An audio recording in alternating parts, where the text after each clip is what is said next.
Hidden in the shadows of biblical history lies a story the church desperately wanted to erase. While most know Enoch as the righteous man who walked with God, there's another Enoch, the son of Cain, the world's first murderer. This forgotten figure built humanity's first city, received terrifying visions from heaven, and wrote a book so explosive that early church leaders banned it completely. His writings revealed forbidden secrets about fallen angels breeding with humans, creating a race of giants that corrupted the earth. For centuries, his book was considered lost forever, until archaeologists discovered hidden copies in remote caves. What did this ancient text contain that made religious authorities so afraid? Today, we're breaking the silence and uncovering the dangerous truths about Enoch's banned book. The story begins with blood on the ground and a man running from God. Cain had just done something that changed the world forever. He killed his own brother Abel. The moment described in Genesis 4:8 shows us this terrible scene. And Cain talked with Abel, his brother. And it came to pass when they were in the field, that Cain rose up against Abel his brother, and slew him. This wasn't just any murder. This was the first time one human being took the life of another. The earth itself had never witnessed such violence between brothers, between family members who should have loved and protected each other. The fields where Abel had tended his flocks were now stained with his blood. The ground that had received Abel's offerings to God was now receiving something far more terrible: the life of an innocent man. Cain stood over his brother's body, probably shocked at what he had done. His hands were covered in blood, his heart filled with a mixture of rage, fear, and perhaps the first taste of regret that any human had ever experienced. When God came looking for Abel, Cain tried to hide what he had done. But you can't hide anything from God. The conversation that followed, recorded in Genesis 4:9, reveals Cain's heart. And the Lord said unto Cain, Where is Abel thy brother? And he said, I know not. Am I brother's keeper? And he said, What hast thou done? The voice of thy brother's blood crieth unto me from the ground. The ground itself was crying out for justice. Abel's blood was speaking to God, demanding an answer for this terrible crime. God's question wasn't because he didn't know where Abel was. God sees everything, knows everything. He was giving Cain a chance to confess, to acknowledge what he had done, and perhaps show some remorse. But Cain's response revealed the hardness of his heart. Am I my brother's keeper? He asked, showing no concern for Abel's well-being, no guilt over his actions. He was defiant even in the face of divine questioning. God's judgment came swift and certain, as we read in Genesis 4:1-2, the punishment fit the crime.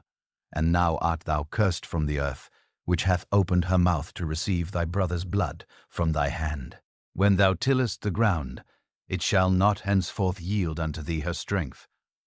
A fugitive and a vagabond shalt thou be in the earth. Cain, who had been a farmer, would never again be able to make anything grow.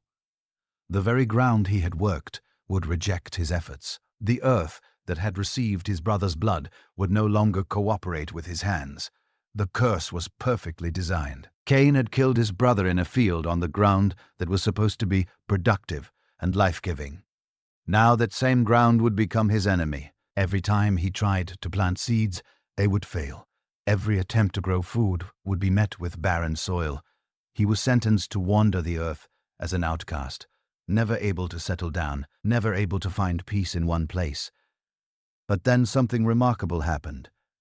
Cain, faced with this terrible fate, cried out to God in Genesis 4:1-4, and Cain said unto the Lord, My punishment is greater than I can bear. Behold, thou hast driven me out this day from the face of the earth, and from thy face shall I be hid, and I shall be a fugitive and a vagabond in the earth. And it shall come to pass that every one that findeth me shall slay me. For the first time since the murder, Cain was showing emotion. He was terrified. He knew that in a world where justice was swift and personal, someone would want to kill him for what he had done to Abel. This was the first time Cain seemed to understand the full weight of his actions. He wasn't just facing God's punishment. He was facing the possibility of human revenge. Abel had been loved by others. People would want justice for his death. And in a world without courts or laws, justice often came at the end of a sword or club. God's response shows us something amazing about divine mercy even in judgment. Genesis 4:15 tells us, And the Lord said unto him, Therefore Whosoever slayeth Cain, vengeance shall be taken on him sevenfold. And the Lord set a mark upon Cain, lest any finding him should kill him. God put a special mark on Cain, not to shame him but to protect him. This mark was like a divine warning sign that said, "Don't touch this man, or you'll face God's judgment." What was this mark? The Bible doesn't tell us exactly what it looked like. Some people think it was a scar. Others think it was a change in his appearance. Maybe a mark on his forehead. Whatever it was, everyone who saw it knew that this man was under God's protection. It was a visible sign that said, God has already judged this man. Don't take justice into your own hands. With this mark of protection, Cain began his journey into exile. Genesis 4:1-6 records his departure. And Cain went out from the presence of the Lord and dwelt in the land of Nod on the east of Eden. The word Nod means wandering, and this land became Cain's new home. He was leaving behind everything he had known. His family, his land, his old life. He was walking away from the presence of God, carrying the weight of his brother's blood and the mark of divine protection. The journey to Nod must have been long and difficult. Cain was walking into unknown territory, carrying supplies for a trip he didn't know how long would last. Every step took him further from his childhood home, further from his parents, Adam and Eve, further from the familiar places where he had grown up. The mark on his body protected him from human revenge, but it couldn't protect him from loneliness, regret, and the knowledge of what he had done. The land of Nod was wild and untamed. The land of Nod was wild and untamed. There were no roads, no settlements, no signs of human habitation. Cain had to find water sources, hunt for food, and create shelter from whatever materials he could find. This was survival in its most basic form. Every day was a struggle to stay alive, to find enough food and water to last until the next day. But even in this wilderness, Cain wasn't completely alone. Genesis 4:17 reveals a surprising development. And Cain knew his wife, and she conceived and bare Enoch. Wait, Cain had a wife. Where did she come from? The Bible doesn't give us all the details, but it's clear that by this time, Adam and Eve had other children. Genesis 5:4 tells us that the days of Adam, after he had begotten Seth, were 800 years, and he begat sons and daughters. The early chapters of Genesis compress a lot of time and events. While we read about Cain and Abel as if they were the only children, Adam and Eve actually had many other sons and daughters. These other children had grown up, married each other, and ratted their own families. By the time Cain killed Abel, there was already a growing population of humans on the earth. Cain found a woman among these other children of Adam and Eve, someone who was willing to share his exile and build a new life with him. This woman left her family and everything she knew to follow Cain into the land of Nod. She became his partner in starting over and creating something new from the ruins of his old life. Perhaps she saw something in Cain that others missed, or maybe she had her own reasons for wanting to leave her old life behind. This wasn't just any child that was born to them. This was Enoch, Cain's firstborn son. The name Enoch means dedicated or initiated. Perhaps Cain chose this name because he wanted to dedicate his son to a new beginning, a fresh start in their new land. Or maybe he sensed that this child would be initiated into something greater than either of them could imagine. Maybe he hoped that this child could somehow make up for the brother he had killed. The birth of Enoch marked a turning point in Cain's life. For the first time since killing Abel, he had something to live for besides mere survival. He had a son, someone who would carry on his name and his legacy, someone who could perhaps do better than he had done. This tiny baby represented hope, possibility, and the chance for redemption. Holding his newborn son in his arms, Cain must have felt a mixture of emotions. Joy at having a child, fear about what kind of world he was bringing him into, hope that maybe this child could have a better life than he had managed. The mark on Cain's body that protected him from revenge would also protect his family. His son would grow up safe from the consequences of his father's crime. But Cain didn't stop with just having a son. The same verse that tells us about Enoch's birth also reveals something extraordinary. And he built a city and called the name of the city after the name of his son, Enoch. Think about this for a moment. Cain, the wanderer, the man condemned to be a fugitive, decided to build the world's very first city, and he named it after his son. This was an act of defiance against God's judgment. God had said Cain would be a fugitive and a vagabond, always wandering. But Cain decided to stop wandering. He gathered people together and built a permanent settlement. He was saying, I may not be able to make crops grow, but I can build something that will last. I can create a place where my son and his children and can have a better life than I've had. Building a city in the ancient world was no small task. Cain had to find the right location, somewhere with access to water, good defensive positions, and resources for building. He had to convince other people to join him in this massive undertaking. He had to organize the work, assign tasks, and coordinate the efforts of many people working together toward a common goal. This wasn't just a few houses thrown together. This was a real city. Walls, gates, streets, buildings. Cain was putting his mark on the world in a way that was completely different from the mark God had put on him. God's mark was about protection and judgment. Cain's city was about achievement and legacy. He was creating something completely new in human history. Before this, people lived in tents, moved with their flocks, and lived simple lives close to nature. They followed the seasons, moved when the grass ran out, and had few possessions. But Cain was building something permanent, something that would stay in one place. He was creating civilization itself. Walls to keep dangers out, gates to control who came and went, streets to organize the flow of people and goods. The construction of the city took years. Stones had to be quarried and shaped.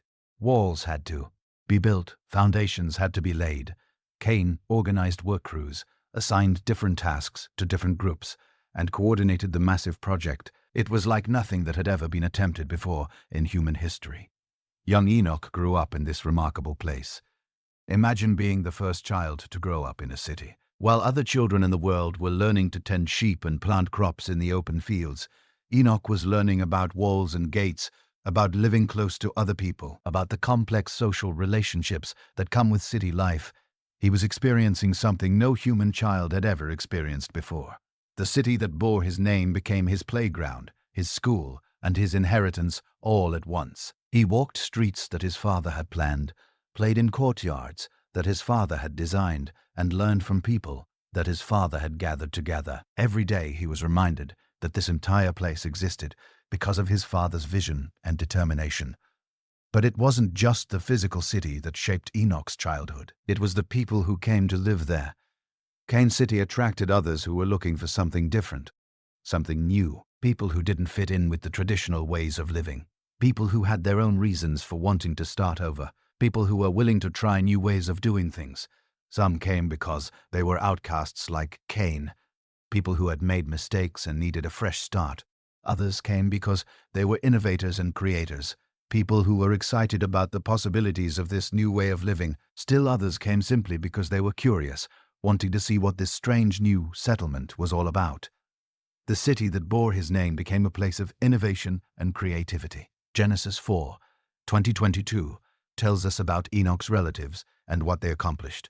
And Adabir Jabal, he was the father of such as dwell in tents and of such as have cattle. And his brother's name was Jubal. He was the father of all such as handled the harp and organ. And Zia she also bare Tubal-Cain, and instructor of every artificer in brass and iron. These weren't just Enoch's distant relatives. These were people who lived in his city, who contributed to its growth and development. Jabal was revolutionizing how people lived with animals, creating new ways to manage herds and flocks, even within the city environment. Jubal was creating music, inventing instruments that could make sounds the world had never heard before. Tubula was working with metal, forging tools and weapons that were stronger and more durable than anything made from stone or wood. Music, metalwork, animal husbandry, urban planning, all of these arts and crafts were being developed in Cain's family line. Enoch was growing up surrounded by the world's first musicians, the first metal workers, the first city planners. His city became a hub of human creativity and innovation. People were making tools out of metal, creating beautiful music, building impressive structures.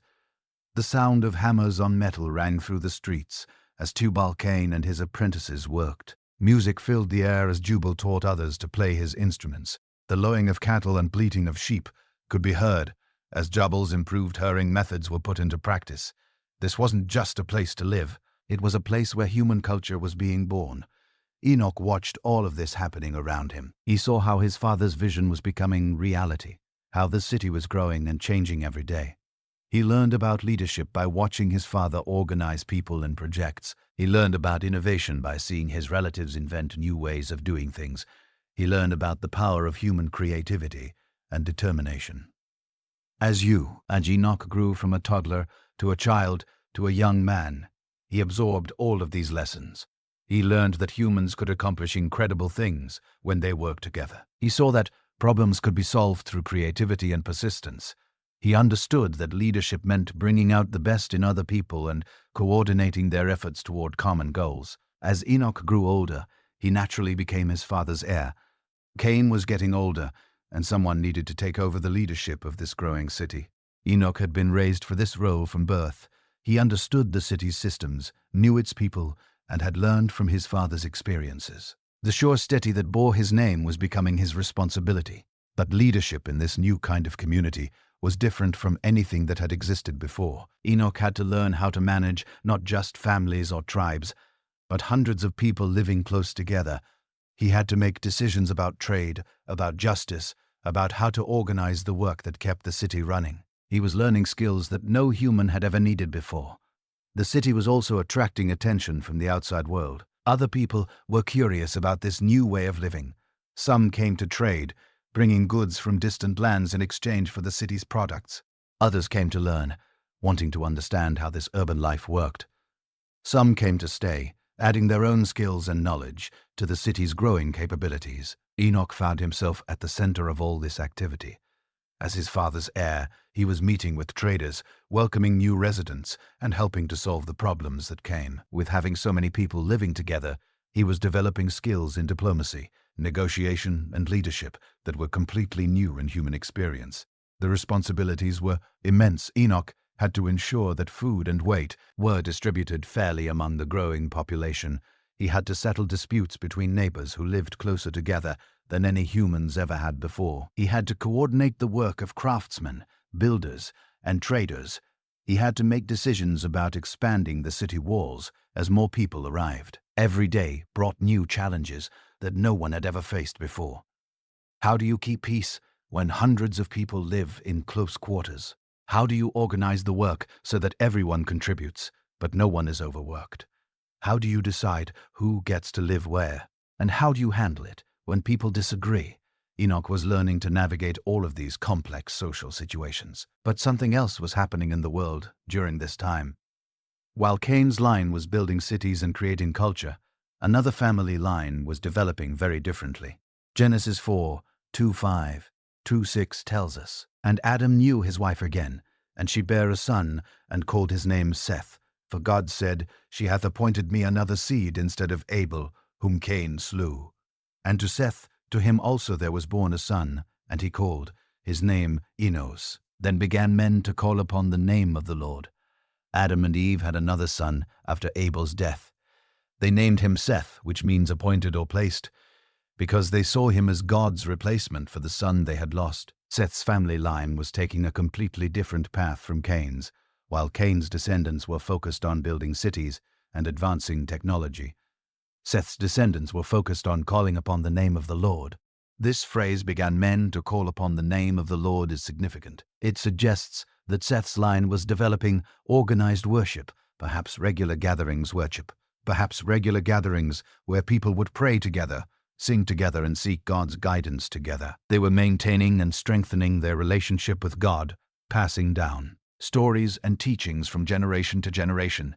Seth's family was living more traditional lives as shepherds and farmers in tents and simple dwellings, moving with the seasons and the needs of their flocks. They were less concerned with innovation and progress, more concerned with faithfulness and obedience to God. They remembered the stories of creation, of the Garden of Eden, of the fall of Cain and Abel. They kept these stories alive and taught them to their children. While Enoch's city buzzed with the sounds of hammers and music, Seth's descendants gathered in quiet circles to pray and worship. While Cain's people were proud of their technological advances and cultural achievements, Seth's people were humble before God, seeking His will and guidance in everything they did.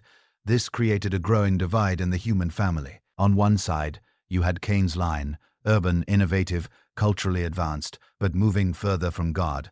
They were focused on what humans could accomplish on building and creating and advancing.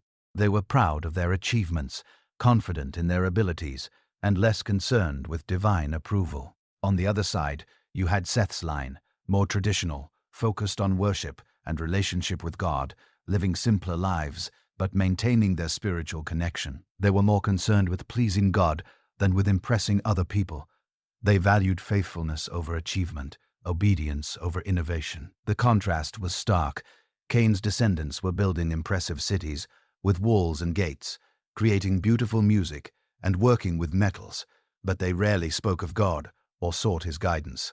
Seth's descendants lived in simple tents and moved with their animals, but they regularly gathered to worship and pray, keeping their connection with their Creator strong. The two lines rarely interacted.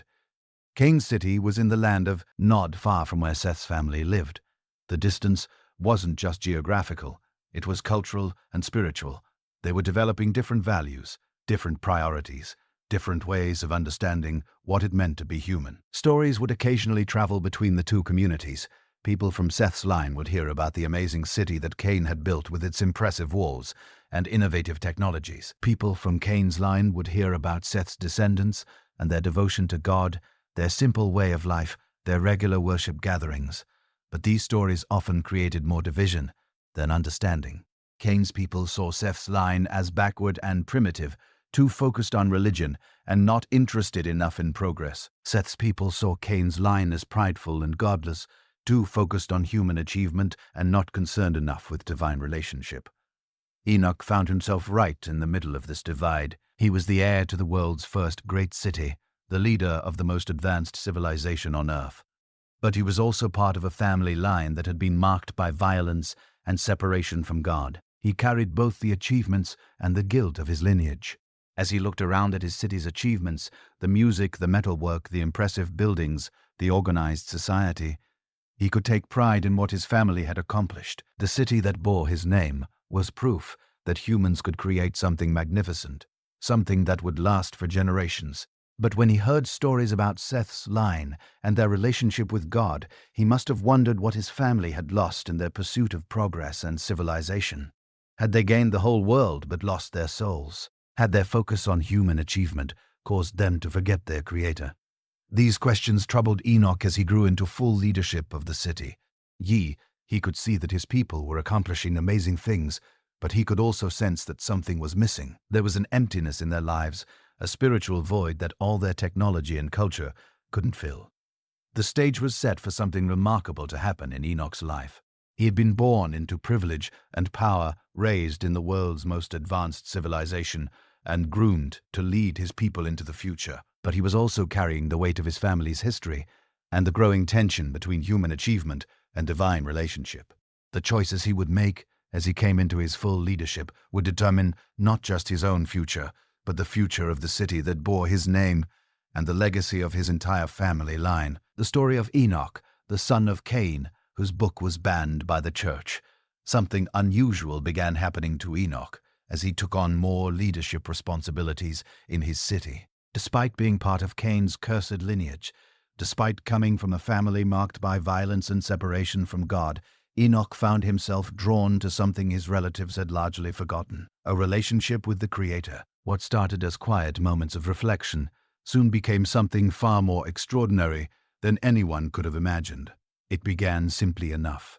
While his father Cain and the other city leaders focused on expanding their walls and improving their technologies, Enoch found himself asking different questions. He would stand on the city walls in the early morning hours, looking out over the land of Nod, and wonder about the God his grandfather Adam had once walked with in the garden. He had heard the old stories passed down through whispers, and fragments were about a time when humans and God had spoken face to face. The contrast between his family's current life and those ancient stories troubled him. Cain's descendants had achieved so much. They had music, metalwork, impressive architecture, organized society, but they had also lost something precious in the process. They had lost their connection to the divine. They had become so focused on what they could build with their own hands that they had forgotten who had given them those hands in the first place. Genesis 5:22 tells us something remarkable about what happened next. And Enoch walked with God, after he begat Methuselah 300 years, and begat sons and daughters. But this walking with God didn't start when Enoch was old. It began much earlier in these quiet moments, when a young leader started seeking something beyond the material success of his city. Enoch's unique relationship with God was extraordinary, precisely because it seemed so impossible. Here was a man from the line of Cain, the first murderer, the one who had been driven from God's presence. Cain's mark of protection was still visible in their family line, a constant reminder of the violence that had separated them from their Creator. Yet somehow God was reaching out to Cain's great-great-grandson. This wasn't something that happened overnight. Enoch didn't suddenly start receiving visions or hearing voices. Instead, it began with a growing sense that he was not alone during those early morning reflections. There was a presence with him, something gentle but powerful, something that seemed to know his deepest thoughts and concerns about leading his people. The first real breakthrough came during a particularly difficult time in the city's leadership. A dispute had arisen between different groups of craftsmen, and traditional methods of solving the problem weren't working. As Enoch wrestled with how to bring peace to his people, he found himself doing something his family hadn't done in generations. He prayed not to idols or to human achievement, but to the God of his ancestors. Os. What happened next changed everything. As Enoch prayed for wisdom to lead his people justly, he began to receive insights that seemed to come from beyond his own understanding. Solutions to complex problems would become clear to him. He would know how to speak to angry people in ways that calmed their hearts. He developed a wisdom in leadership that amazed even the older residents of the city. People began to notice the change in Enoch. His decisions as a leader became more fair and wise. He seemed to understand people's needs in ways that went beyond normal human perception. When conflicts arose, he could find solutions that satisfied everyone involved. When people brought him their problems, he always seemed to know exactly what to say to help them. But the most remarkable thing was what began happening during his times of prayer and meditation. Enoch started experiencing what could only be called prophetic visions. These weren't dreams or imagination. They were vivid, clear revelations that showed him things far beyond the walls of his city. He began to see the spiritual realm that existed alongside the physical world he knew. The first vision came as Enoch was praying for guidance about his city's future. Suddenly, his awareness expanded beyond the physical walls around him. He found himself seeing the world from a perspective that was impossible for normal human sight. He could see the spiritual forces that influenced human affairs, the unseen realm where angels moved and divine purposes were carried out. It was like having his eyes opened to a completely different dimension of reality.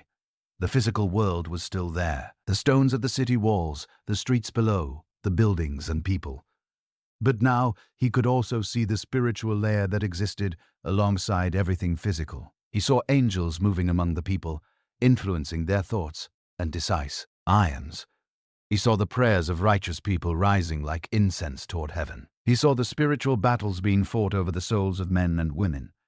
In these early visions, Enoch encountered beings of incredible beauty and power, angels who served the Most High God. These weren't the terrifying otherworldly creatures that would frighten humans. Instead, they appeared to Enoch as messengers of peace and wisdom, beings who had been sent to guide and teach him. The angel encounters started small. A figure of light would appear during his prayers, speaking words of encouragement and wisdom about leading his people. These beings would answer questions that had been troubling Enoch, giving him understanding about justice, mercy, and the balance between human achievement and divine obedience. The first angel who spoke to Enoch introduced himself as a messenger sent by the Most High. He explained that Enoch had been chosen for a special purpose, though the full scope of that purpose would be revealed gradually. This angel, whose name was Uriel, became Enoch's primary guide and teacher in the early stages of his spiritual journey. Uriel taught Enoch about the nature of prayer and how to discern between his own thoughts and divine revelations. He showed Enoch how to quiet his mind and heart so that he could hear the voice of God more clearly. These early lessons were crucial because they prepared Enoch for the much more intense revelations that were to come. But as Enoch's spiritual sensitivity grew, so did the scope of his visions. The angels began taking him on journeys that defied all natural understanding. His physical body would remain in his chamber or on the city walls, but his spirit would travel to places that no human had ever seen. The first of these spirit journeys was both thrilling and terrifying. Enoch found himself lifted up from his physical location and carried through the air at incredible speed. Below him, the earth spread out like a map, showing him lands and peoples he had never known existed. He could see the great rivers that watered the earth, the mountain ranges that divided different regions, and the vast oceans that surrounded the continents. These travels through the heavenly realms were unlike anything that could be described. In ordinary language, Enoch found himself moving through dimensions of reality that existed beyond the physical world. He saw the throne room of the Most High, witnessed the worship of countless angels, and observed the cosmic order that governed all creation. In one particularly vivid journey, Enoch was taken to what seemed like the very edge of creation itself. He saw the foundations of the earth, the pillars that held up the sky, and the storehouses where God kept the snow and hail. He witnessed the paths of the sun and moon, understanding for the first time the incredible precision with which the Creator had designed the universe. The angel Uriel explained to him how God had established laws that governed not just human behavior, but the behavior of all creation. The sun knew its appointed time to rise and set. The moon followed its phases with perfect regularity. The stars moved in their courses according to divine command. The seasons changed in their proper order, and the rain fell when it was needed. During another heavenly journey, Enoch was shown the tree of life that had once grown in the Garden of Eden. He saw its incredible beauty and understood its significance as the source of eternal life. The angels explained to him how humanity's disobedience had separated them from this tree, but also hinted at God's plan to one day restore access to eternal life for those who walked righteously before him. The tree itself was more magnificent than anything Enoch had ever imagined. Its trunk was massive, its branches spread wide, and its leaves never withered. The fruit that hung from its branches glowed with inner light, and Enoch could sense the life-giving power that radiated from it. He understood that this tree represented not just physical immortality, but spiritual communion with the Creator. But perhaps the most significant revelations came when Enoch was shown the Watchers. These were a special group of angels who had been given important responsibilities on earth. The book that would later bear Enoch's name describes these beings in detail, and Enoch's visions revealed their crucial role in the spiritual realm. The Watchers were supposed to be guardians and guides for humanity. They had been given knowledge about the workings of creation, about the movements of the stars, about the properties of plants and metals, about the arts of healing and building. Their job was to help humanity develop and grow while staying connected to their Creator. Originally, the Watchers had been faithful in their duties. They had taught humans useful skills like agriculture, animal husbandry, and basic crafts. They had guided human civilization in ways that honored God and promoted human flourishing. They had served as a bridge between the heavenly and earthly realms, helping humans understand their place in God's creation. But something had gone terribly wrong with some of these Watchers. In his visions, Enoch was shown how certain angels had begun to desire things they were not meant to have. They had looked upon human women and found them beautiful. They had begun to crave physical experiences that were forbidden to their kind. Genesis 6:2 hints at this when it says that the sons of God saw the daughters of men that they were fair, and they took them wives of all which they chose. But Enoch's visions revealed the full scope of what was happening. These fallen Watchers were not just taking human wives, they were sharing forbidden knowledge with humanity. The knowledge itself wasn't evil, but it was being given at the wrong time and in the wrong way. The Watchers were teaching humans about making weapons of war, about sorcery and enchantments, about cosmetics and jewelry that led to vanity and pride. They were giving humanity advanced knowledge without the wisdom to use it properly. Enoch saw how this began with just a few Watchers who decided to break their divine commands. Led by one called Simjaza, they made a pact among themselves to descend to earth and take human wives. They convinced each other that if they all participated in this rebellion, none of them could be singled out for punishment. 200 Watchers joined this rebellion, each one choosing a human woman and taking her as a wife. But their sin didn't stop with these forbidden marriages. They began competing with each other to see who could share the most impressive knowledge with their human families and communities. Azazel taught humans how to make swords, knives, shields, and armor. He showed them how to work with metals to create weapons of war, that were far more deadly than anything humans had possessed before. Barakiel taught humans about astrology and how to read the movements of the stars for the wrong purposes. Kokabel taught them about making signs and omens. Chizakiel taught them about cloud reading and weather prediction for selfish gain. Enoch watched in his visions as this forbidden knowledge spread throughout the earth. He saw how it corrupted not just individuals, but entire communities. People began using their new knowledge for selfish and destructive purposes. They created weapons to hurt each other, used magic to manipulate and deceive, and became obsessed with physical beauty and material wealth. The knowledge of metalwork, which should have been used to create tools for farming and building, was instead used primarily for making weapons. The understanding of astronomy, which should have helped humans appreciate God's creation, was twisted into astrology and fortune-telling. The arts of cosmetics and jewelry, which could have been simple expressions of beauty, became sources of vanity and pride that divided people into social classes. The offspring of these unions between watchers and human women were the Nephilim, giants who possessed both human and angelic nature. These beings grew to enormous size and strength, but they also inherited the corrupted desires of their fathers.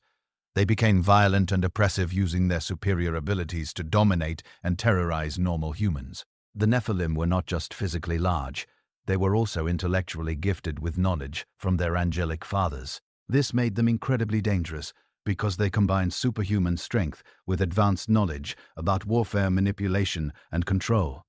They established themselves as rulers over human communities, demanding tribute and worship. In vision after vision, Enoch was shown how this corruption was spreading across the earth like a disease.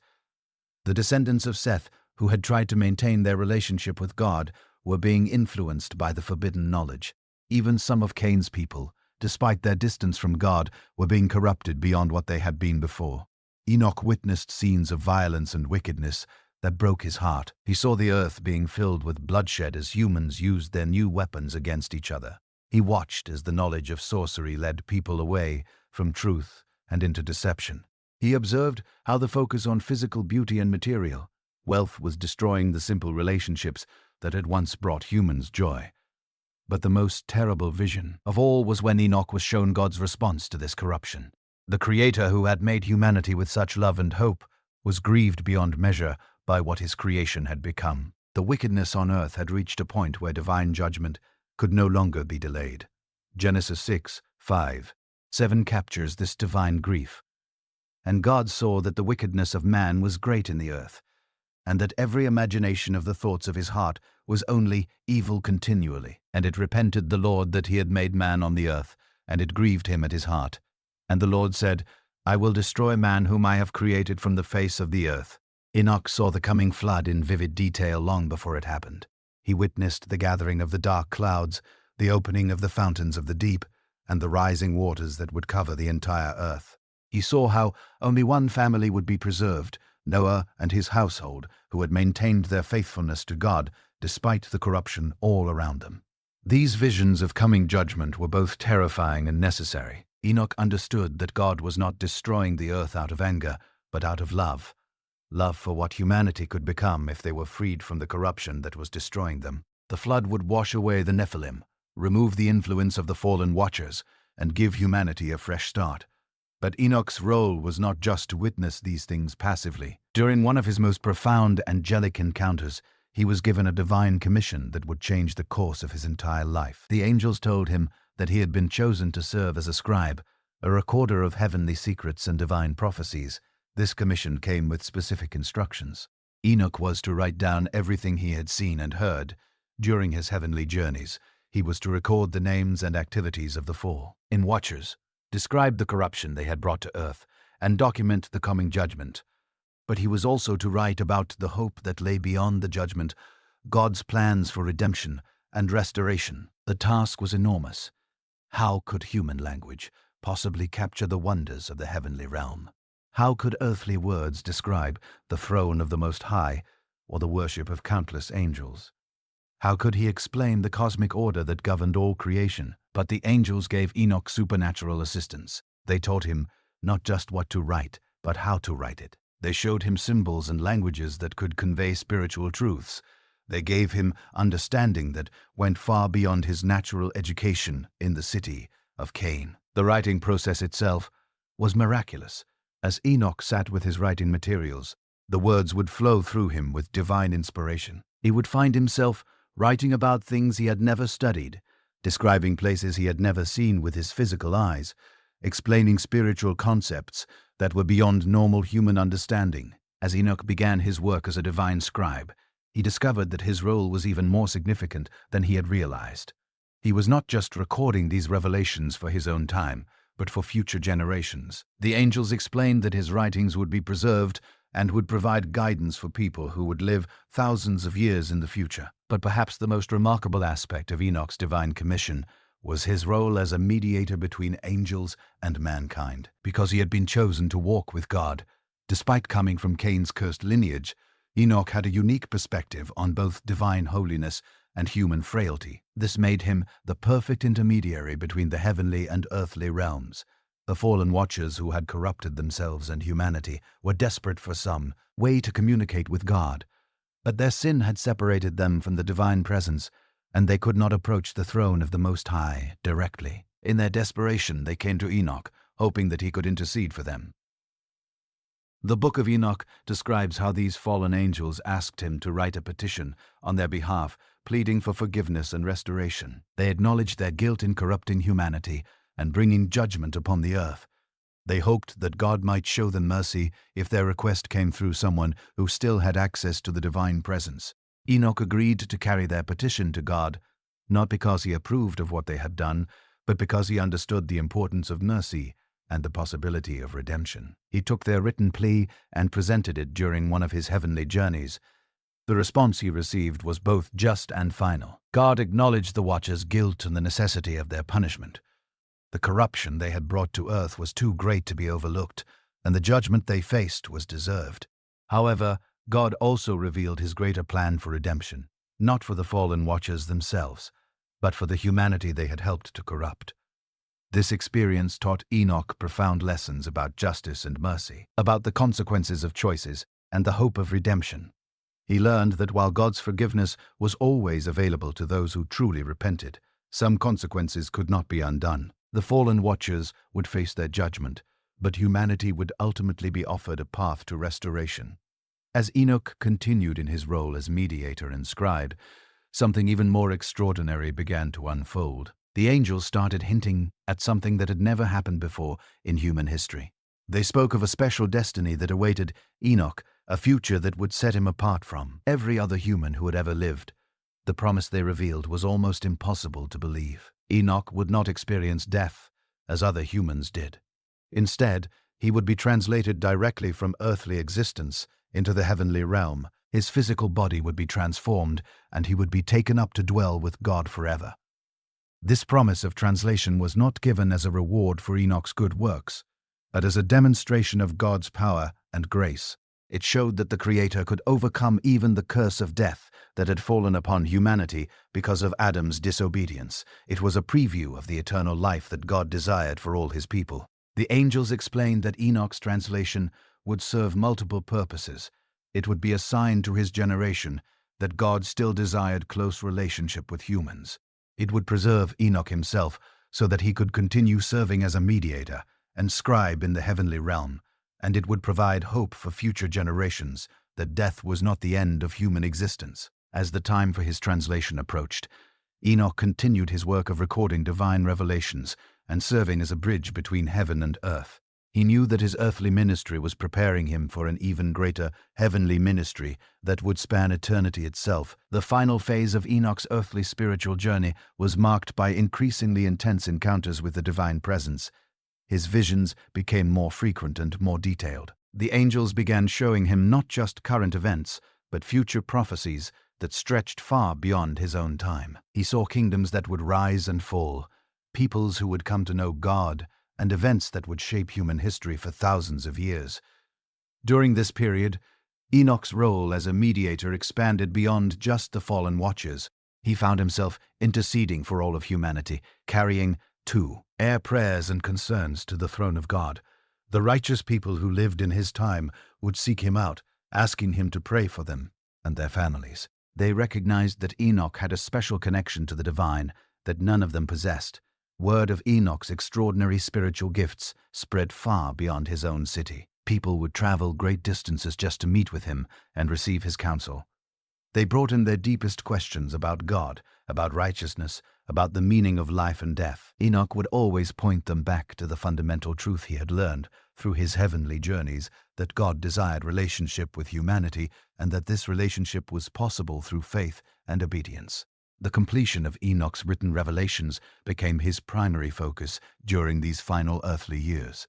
The book that bore his name was not just a collection of visions, but a comprehensive guide to understanding the spiritual realm and humanity's place within it. It contained detailed descriptions of the heavenly hierarchies, explanations of cosmic laws, prophecies of future events, and practical wisdom for living righteously in a corrupt world. His writings were unlike anything that had ever existed before.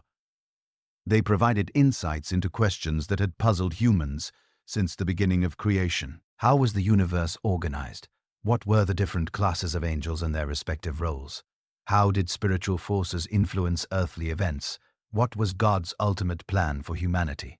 Enoch's book answered all of these questions and more. As Genesis 5:24 simply states, "And Enoch walked with God, and he was not, for God took him." But this brief biblical summary hardly captures the magnitude of what had transpired in Enoch's life. From his unlikely beginnings as the son of a cursed lineage, he had become the most spiritually enriched, heartened human who had ever lived.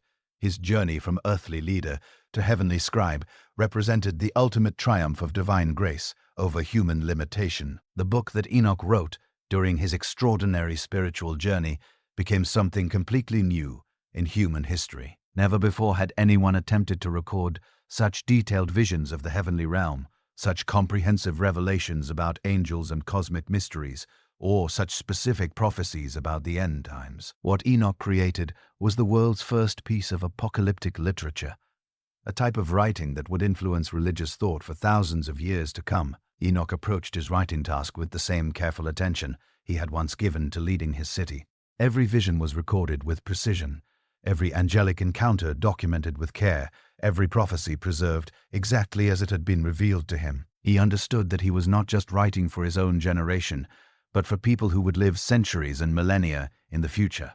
The process of writing was unlike anything any human had ever experienced before. As Enoch sat with his writing materials, the words seemed to flow through him with supernatural guidance. He would find himself describing places he had never seen with his physical eyes, explaining concepts that were beyond normal human understanding and recording names and events that had been revealed to him during his heavenly journeys. The book that emerged from this divine inspiration was massive and comprehensive.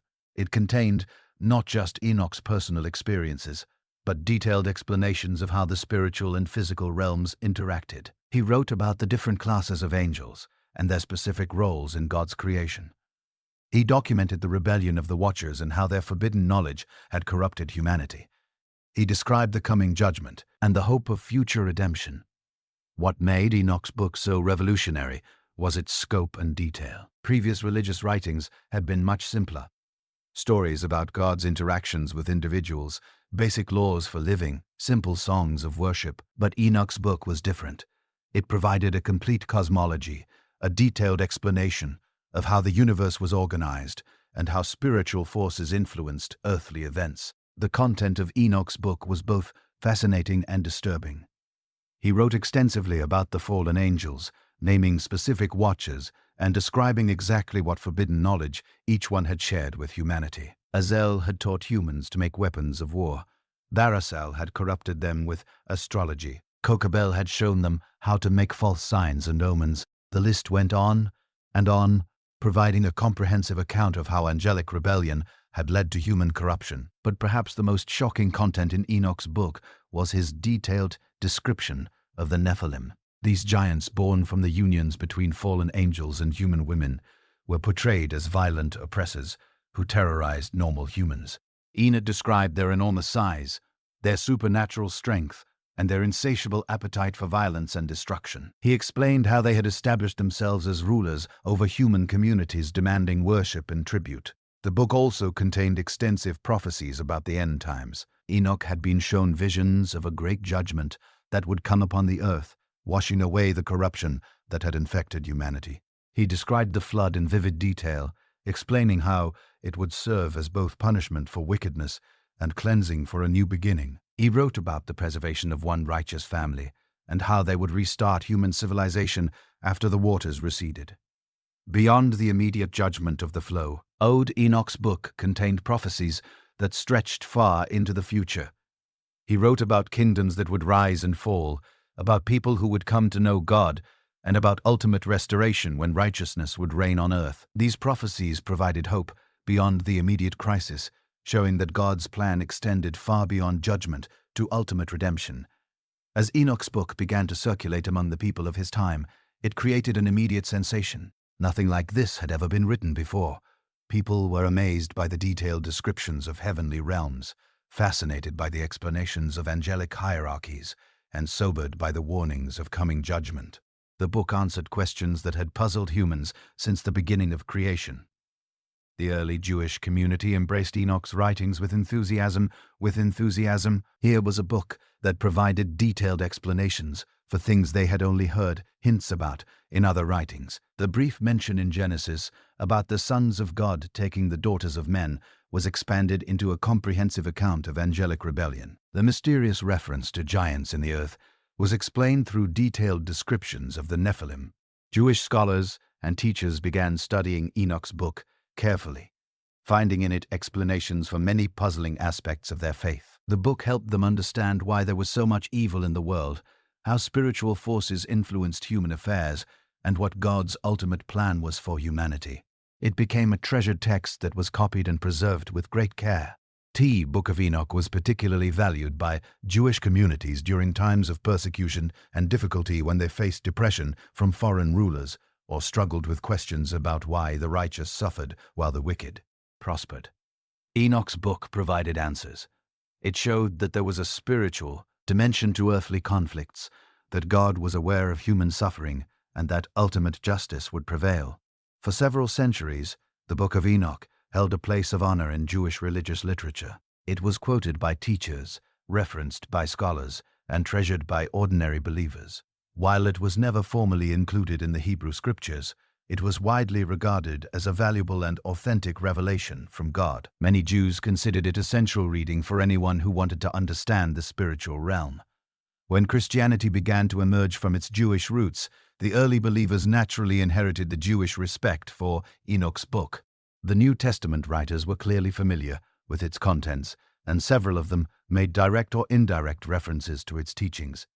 The influence of Enoch's book can be seen throughout early Christian literature. The clearest New Testament reference to Enoch's book appears in the letter of Jude, verses 14 to 15, which states, "And Enoch also, the seventh from Adam, prophesied of these, saying, Behold, the Lord cometh with 10,000 of his saints to execute judgment upon all, and to convince all that are ungodly among them of all their ungodly deeds which they have ungodly committed, and of all their hard speeches which ungodly sinners have spoken against him." This passage quotes directly from Enoch's book, treating it as authentic prophecy. The book of Jude also references the account of Michael the archangel contending with the devil over the body of Moses, which appears to draw from traditions found in Enochic literature. The letter of 2 Peter contains similar themes about fallen angels being reserved in chains for judgment, reflecting ideas that are developed extensively in Enoch's book. Even beyond these direct references, the influence of Enoch's book can be seen throughout the New Testament. The detailed angology found in Paul's letters, the cosmic conflict themes in Revelation, and Jesus' own references to the Son of Man all show familiarity with concepts that were developed comprehensively in Enoch's writings. Early Christian teachers and writers continued this pattern of respect for Enoch's book.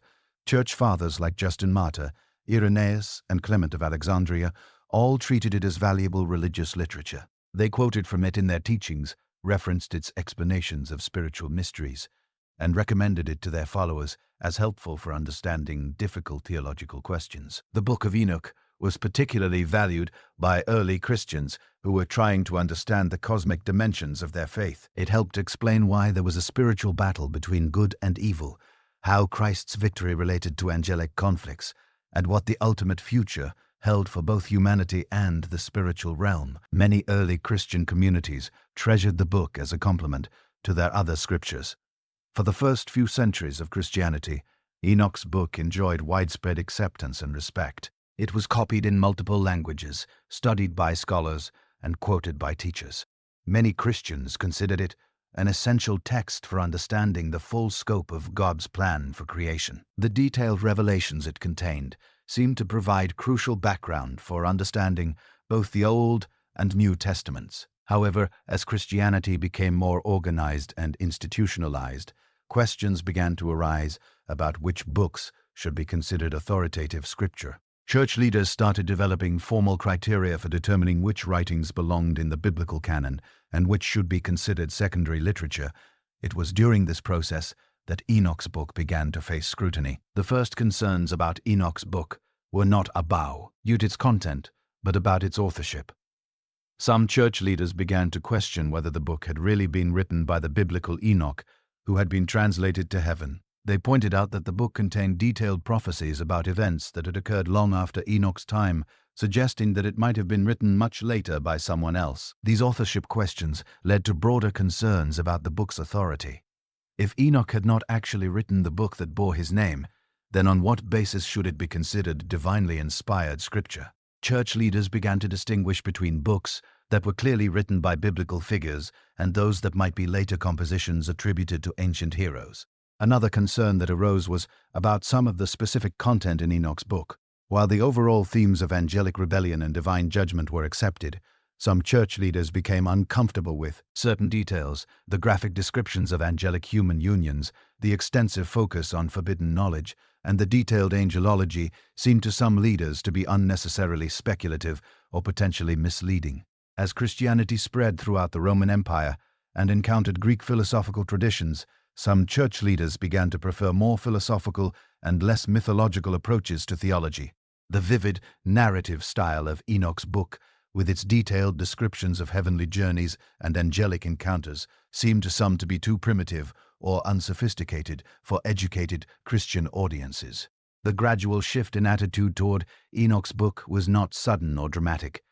Different church leaders held different opinions, and the book continued to be valued in some Christian communities, even as it fell out of favor in others. However, the trend was clearly toward viewing it as interesting, but not authoritative, valuable, but not canonical. The formal rejection of Enoch's book by the mainstream church came gradually through a series of church councils and authoritative pronouncements. Church fathers like Jerome and Erskine, who were highly influential in shaping Christian doctrine, expressed reservations about including Enoch's book in the biblical canon. They argued that its authorship was questionable and that it contained material that was not essential for Christian faith and practice. The Council of Laodicea in 364 AD produced one of the first official lists of canonical books, and Enoch's book was not included. Other church councils followed this precedent, and gradually the book was officially excluded from the biblical canon throughout most of Christianity. By the 5th century, Enoch's book had been relegated to the status of apocryphal literature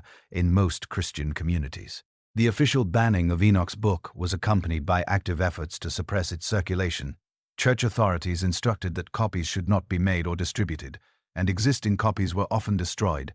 The goal was to pry